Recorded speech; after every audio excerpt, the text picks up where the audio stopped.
আসসালামু আলাইকুম সুপ্রিয় শিক্ষার্থীবৃন্দ, আশা করি আপনারা সবাই ভালো আছেন। আজকে আমরা analytic and back to geometry সাবজেক্টের চ্যাপ্টার 3-র সাধারণ দ্বিঘাত সমীকরণের বেসিক বিষয় নিয়ে আলোচনা করব ইনশাল্লাহ। তো তো প্রথমে আমরা জানব সাধারণ দ্বিঘাত সমীকরণ কি। আমি চ্যাপ্টার 2-এ বুঝেছি যে x square plus 2xy plus by square plus 2gx plus 2fy plus c = 0, এই সমীকরণটাকে বলা হয় সাধারণ দ্বিঘাত সমীকরণ বলা হয়। এখন বিভিন্ন শর্ত সাপেক্ষে এই সাধারণ দ্বিঘাত সমীকরণকে হল তোমার যুগল সরলরেখা, কৌণিক বা বৃত্ত নামে পরিচয় করা হয়। আচ্ছা, তো যাই হোক, এই শনাক্তকরণের কয়েকটি পদ্ধতি হলো তোমার তাহলে কি রূপে পাওয়া যাবে সেটা হলো তোমার বৃত্ত, তারপর অধিবৃত্ত, পরাবৃত্ত এগুলো এবং পরাবৃত্ত। তো যাই হোক না কেন, কোন একটা সাধারণ দ্বিঘাত সমীকরণ সেটা তোমার পরাবৃত্ত প্রকাশ করবে না অধিবৃত্ত প্রকাশ করবে না উপবৃত্ত প্রকাশ করবে, সেটা আমি এই চ্যাপ্টারে বিভিন্ন ক্লাসে আলোচনা করব। তার আগে কতগুলো শর্ত দেওয়া আছে এখানে। তো এই শর্তগুলোর মধ্যে কয়েকটা ইম্পর্টেন্ট, সবগুলো পড়তে হবে না। তো দেখো, এটা একটু খেয়াল করো, যুগল সরলরেখা যদি এই যে ডেল, এটার মান সবাই মুখস্থ রাখবা, abc plus 2fgh minus af square minus bg square minus ch square, এটা তোমার ডেলের মান। এখন ডেলের মানটা যদি এই যে এগুলো মান বসে যদি আমরা কি পাই, 0 পাই, অর্থাৎ ডেলের মান যদি 0 পাই, তাহলে সেই সমীকরণটা হবে তোমার যুগল সরলরেখা প্রকাশ করবে। এটা সবাই লিখে রাখবা। বৃত্তটা তোমার হলো তেমন লাগে না, যেগুলো লাগে সেগুলো আমি তোমাদের করাবো। এরপর তোমাদের এই যে খুব ইম্পর্টেন্ট উপবৃত্ত, তো ডেলের যে সূত্রটা সবাই তো মুখস্থ রাখবেই। তো ডেলের মান যদি শূন্য না হয়, শূন্য বাদে 1 বা -1 বা কোনো কিছু হয় শূন্য ব্যতীত, এবং ab মাইনাস এস স্কোয়ার মান যদি 0 থেকে বড় হয়, তাহলে সেই সাধারণ দ্বিঘাত সমীকরণটা উপবৃত্ত প্রকাশ করবে। এরপর যদি ডেলে মান 0 না হয় এবং ab মাইনাস এস স্কোয়ার মান 0 থেকে ছোট হয়, তাহলে অধিবৃত্ত প্রকাশ করবে। এরপর এটা তেমন আসে না। তারপর জেনে রাখা ভালো যে যদি ডেলের মান শূন্য না হয় এবং ab মাইনাস এস স্কোয়ার মান 0 থেকে ছোট হয় এবং a প্লাস বির মান যদি শূন্য হয়, তাহলে সম অধিবৃত্ত হবে। তাহলে অধিবৃত্ত কি, যদি এই কন্ডিশন মেনে চলে। আর সম অধিবৃত্ত কি, যদি এই দুইটার যোগফল এ আর বি যোগফল যদি শূন্য হয়, তাহলে সম অধিবৃত্ত হবে বা হাইপারবোলা হবে। অধিবৃত্ত ইংরেজি, বাংলা হলো ইংরেজি হলো হাইপারবোলা, এটার ইংরেজি। এবং পরাবৃত্ত হলো যদি এবি মাইনাস এস এর মান 0 হয় এবং ডেলের মান নট ইকুয়াল টু 0 হয়, তাহলে পরাবৃত্ত প্রকাশ করে। তাহলে এই 5টা সবাই লিখে রাখো, 1টা 2টা 3টা 4টা, এই 5টা সবাই লিখে রাখো। এই 5টা খুব ইম্পর্টেন্ট। আচ্ছা, খাতায় লিখে রাখো এবং মনে রাখতে হবে। এরপর এগুলো তোমরা জানো যে চিত্র, এগুলো লাগে না তেমন, কিন্তু তোমাদের মনে রাখা ভালো উচিত। সেটা হলো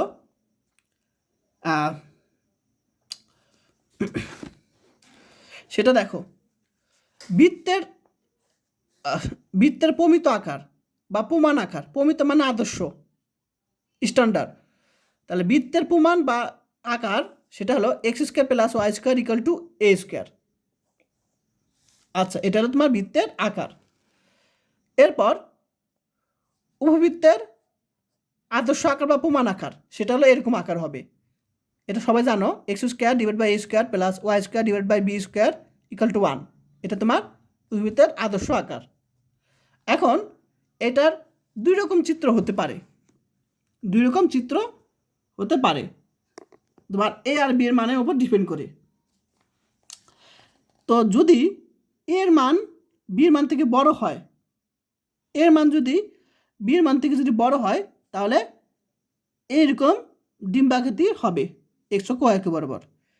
আর যদি এর মান থেকে বির মান বড় হয়, তাহলে লম্বা আকৃতির হবে। ঠিক আছে? আর এটা মনে রাখার একটু টেকনিক দেখো। মনে রাখার টেকনিক হলো, এখানে এটা বড়, এটা কিন্তু বড়, অর্থাৎ এর মানটা বড়, তাহলে এক্সের দিকটা কী হবে? ডিম্বাকার বড় হবে খুব, এই যে এক্স অক্ষ ওয়াই অক্ষ বরাবর। এবার মনে রাখবা। আবার এখানে বিটা বড়, অর্থাৎ ওয়াই অক্ষ বরাবর কী হবে? তখন ডিম্বাকৃতিটা কি বড় হবে। এবার মনে রাখতে পারো। তাহলে এ আর এর যদি বড় হয় এইভাবে হবে, আর বি যদি বড় হয় তাহলে এইভাবে হবে চিত্র। মনে রাখা উচিত এগুলো পরীক্ষা মানে তোমাদের যে ফার্স্ট ইয়ারে লাগে না, কিন্তু এগুলো জেনে রাখা উচিত। এবার অধিবৃত্তের প্রমাণ আকার, সেটা দুইভাবে হতে পারে। তো x square divide by a square minus y square divide by b square. আগে ছিল কিন্তু উপবৃত্তের ক্ষেত্রে প্লাস, আর অধিবৃত্তের ক্ষেত্রে মাইনাস হবে। ঠিক আছে? আচ্ছা, তো যদি এখানে দেখো, এইটাও কিন্তু একটা অধিবৃত্তের আদর্শ আকার, এটাও কিন্তু অধিবৃত্ত আদর্শ আকার। এখন এই আকারে যদি আমরা পাই, সেটা চিত্র হবে এরকম, তোমার এক্স অক্ষ বরাবর ওয়াই অক্ষ বরাবর এইভাবে আমরা ডাক দিব। আর যদি এরকম আমরা চিত্র পাই, তাহলে এদিকে হবে। ঠিক আছে? আচ্ছা, এবার পরাবৃত্ত, খুবই ইম্পর্টেন্ট। পরাবৃত্ত এগুলো খাতায় লিখে রাখো, এগুলো তোমাদের বিভিন্ন কাজে লাগবে। তোমাদের এগুলো অঙ্ক যেহেতু পড়তেছ অঙ্ক নিয়ে, তো এগুলো বেসিক বিষয় লাগবে তোমাদের। তা পরাবৃত্তের আদর্শ আকার, তাহলে Y square equal two 4ax অথবা x square equal two 4ay। এখন এটার বিভিন্ন চিত্র হতে পারে। ঠিক আছে? তো যখন এর মানটা 0 থেকে বড় হবে, এর মানটা যখন 0 থেকে বড় হবে, তখন আমরা এই যে এক্স অক্ষ বরাবর আমরা এরকম ডাক দিব। ঠিক আছে? আর আমরা জানি যে এটা এক্স অক্ষ বরাবর, এটা ওয়াই অক্ষ বরাবর, ওয়াই এটা এক্স। এখন এদিকে আমরা জানি পজিটিভ প্লাস, আর এদিকে হলো নেগেটিভ। এক্স অক্ষ বরাবর এখানে পজিটিভ, এখানে নেগেটিভ। আবার ওয়াই অক্ষ বরাবর আমরা এদিক জানি হলো পজিটিভ, আর এদিক জানি ওয়াই অক্ষ বরাবর নেগেটিভ। সবাই জানো এটা। আচ্ছা, তাহলে আমরা যদি এর মান 0 থেকে বড় হয়, অবশ্যই পজিটিভ হবে, তাই না? অবশ্যই কী হবে? এর মান যদি 0 থেকে বড় হয়, তাহলে অবশ্যই পজিটিভ হবে। তাহলে পজিটিভ হলে এই যে এক্স অক্ষ বরাবর তখন কী হবে? এদিক হবে। ঠিক আছে? আবার এর মান যদি ছোট হয়, ঠিক আছে, 0 থেকে ছোট হয়, ঋণাত্মক পাবো। তাহলে এর মান যদি কি হয়? ছোট হয়, তখন ঋণাত্মক হয়। এর মনে রাখার টেকনিক কিন্তু এগুলো। ঠিক আছে? ছোট হয় তো ঋণাত্মক, অর্থাৎ এক্স অক্ষ বরাবর কি এটা বিপরীত দিক হবে, ঋণাত্মক দিক এটা, ঋণাত্মক দিক এটা। আবার এটা দেখো, এর মান যদি বড় হয়, 0 থেকে বড় হয়, অর্থাৎ পজিটিভ হবে। পজিটিভ আমরা জানি ওয়াই অক্ষ বরাবর, যে ওয়াই অক্ষ বরাবর এদিক হবে। আবার এর মান যদি ছোট হয়, তাহলে এখানে ঋণাত্মক পাবো মানটা, অর্থাৎ ওয়াই অক্ষ বরাবর ঋণাত্মক জানি এদিকে থাকবে, নিচের দিক ওয়াই অক্ষ বরাবর। এবার মনে রাখবা। ঠিক আছে? টেকনিকে একটু মনে রাখতে হবে, কেন অনেক তো তো যাই হোক না কেন, একটু মনে রাখতে হবে। এখন আমরা আরেকটু মোস্ট ইম্পর্টেন্ট একটু বিষয় নিয়ে আলোচনা করি, সেটা হলো খুবই ইম্পর্টেন্ট। সেটা হলো আমরা এটা ফলো করবো না, একটা পড়বো, মানে এটা পড়লে আবার এটা এলোমেলো হয়ে যাবে। তো তোমরা এই জিনিসটা ফলো করবে। ঠিক আছে? একটা বলে আরেকটা পারবে, তাহলে একটা মনে রাখবে, তাহলে অপরটা মনে রাখা খুব সহজ। তো আমরা যদি এটা কিন্তু পরবর্তী সমীকরণ। আমরা যদি পরবর্তী সমীকরণ এরকম পাই Y square equal to A X 4ax পাই এরকম, তাহলে অক্ষের সমীকরণ হবে ওয়াই ইকুয়াল টু 0। খাতে লিখে রাখো এগুলো। তাহলে আমরা পরবর্তী সমীকরণ যদি এরকম পাই, তাহলে একটা যদি মনে রাখতে পারো অপরটা এমনি মনে রাখতে পারবে। তাহলে আমি এটা শিখাই। তাহলে আমরা ওয়াই অক্ষ সমীকরণ হবে ওয়াই ইকুয়াল টু 0 এবং শীর্ষবিন্দু স্পর্শকের সমীকরণ হবে এক্স ইকুয়াল টু 0 এবং শীর্ষবিন্দু হবে তোমার এই যে x equal to 0 y equal to 0। এগুলো ক্যাপিটাল, ঠিক আছে? এগুলো ক্যাপিটাল এক্স ওয়াই দিবা বড় হাতের, ঠিক আছে? আচ্ছা, তারপর উপকেন্দ্র হবে x equal to a y equal to 0। দ্বিঘাক্ষের সমীকরণ হবে x plus a equal to 0 এবং উপকেন্দ্রিক লম্বের দৈর্ঘ্য হবে 4a এবং উপকেন্দ্রিক লম্বের সমীকরণ হবে x minus A equal to 0। ঠিক আছে? তো তুমি যদি এটা মনে রাখতে পারো তাহলে অপরটা মনে রাখতে পারবে। শুধু এখানে এক্সের বদল ওয়াই দিব, এখানে এক্সের বদল ওয়াই দিব, আর উপকেন্দ্র লম্বের দৈর্ঘ্য দুটোটাই একই রকম, ঠিক আছে?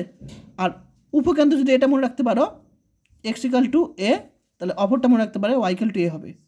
তো যাই হোক না কেন একটা মনে রাখবা, অপরটা মনে রাখা খুব সহজ। আর শীর্ষবিন্দু দুটোটা সমান। আর অক্ষের সমীকরণ এক্স ইকুয়াল টু 0 আর এখানে ওয়াই ইকুয়াল টু 0, এখানে এক্স ইকুয়াল টু 0।